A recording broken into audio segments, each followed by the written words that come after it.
Il CTS stop ad AstraZeneca per gli under 60, per le seconde dosi usare Pfizer o Moderna, speranza, daremo indicazioni perentorie.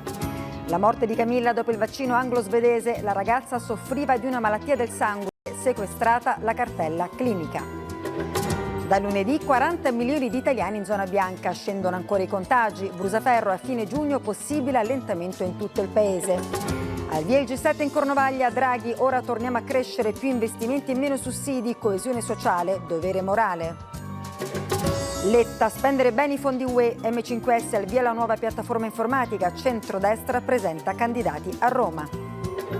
E tra poco, dopo il TG in diretta, la prima sfida degli europei di calcio, gli azzurri scendono in campo contro la Turchia, torna la festa dei tifosi sugli spalti dello Stadio Olimpico, ci sarà anche il capo dello Stato, Sergio Mattarella.